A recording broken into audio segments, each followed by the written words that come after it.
on the afternoon of July 17, 2020. There was a heavy rain with strong winds in some areas of Shanghai, China. The Shanghai Meteorological Observatory has issued warnings for rainstorm, promoting to prevent short-term rainstorm.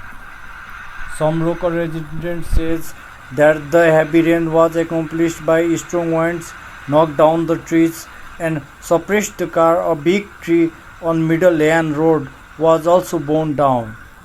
There is also water accumulation on the streets, and some selection of road could only move slowly in the stagnant water.